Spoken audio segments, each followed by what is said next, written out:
Hi, I'm Erica Olson with On Strategy. Today's whiteboard video is part of our series on how to develop your growth strategy. Today, we're going to summarize bringing it all together. The previous videos covered where to play and how to win, and if you did all of that work, we're now going to come together and say, how are you going to grow? So, let's unpack it. There are 4 different growth strategies, traditional growth strategies, and they look like this.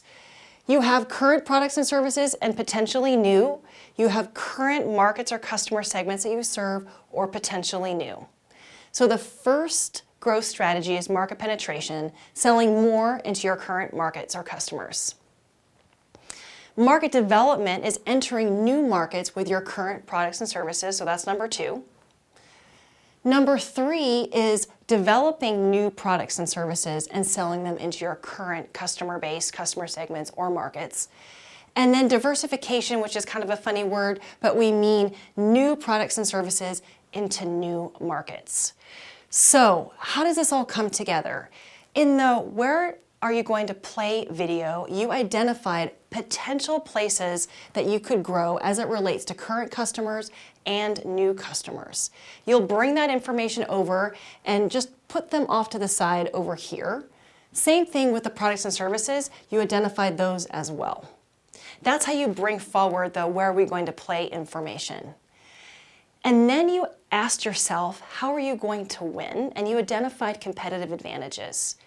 Use that information to articulate the specific strategy you're going to deploy within each area. So here are a couple examples. So hypothetically, I have a set of current customers and our current products and services. I have 3 potential opportunities I've identified here.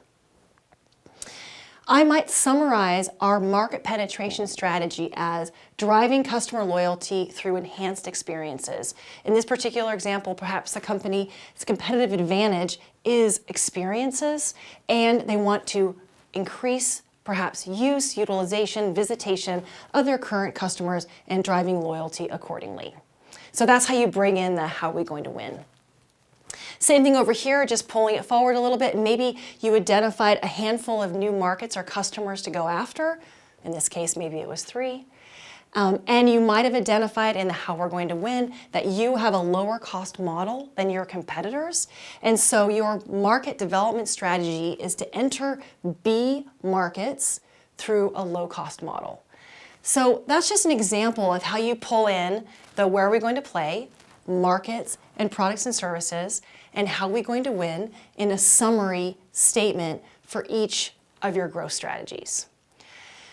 Just zooming back for a quick minute, one of the big challenges that clients have or customers have is too many growth strategies. So I always advise my clients, we don't necessarily want to be executing all of these strategies at the same time. Maybe you decide this is something we're going to focus on in the short term, then we're going to move to new markets, then we're going to develop new products, and when we're done with that, we'll really grow into diversification. Things aren't always that clean, but it's just a nice way to think about prioritization. One more thing to add into this as well, this is the least risky move. These are the most risky moves. This is close to what you're doing today. This is furthest from what you're doing today. Assuming that there's more growth in your current markets, this is always the place to start. Before you're done summarizing your exercise, you're going to want to identify, so now we know what we're doing, what new skills and capabilities do we need, and what new systems and technology do we need in order to enable our growth. You might need to actually identify sort of one for one by opportunity, people, process, systems, or just generally speaking, maybe if you're entering new markets, you might need like, I don't know, a real estate team as an example. In order to execute against filling a product gap and leveraging new brands, you might need a new POS system as just an example. So when you back all the way up, you've identified what your growth strategies are and what you need to put in place in order to bring those to life. If your whiteboard looks like this whiteboard, you've successfully built out your growth strategy.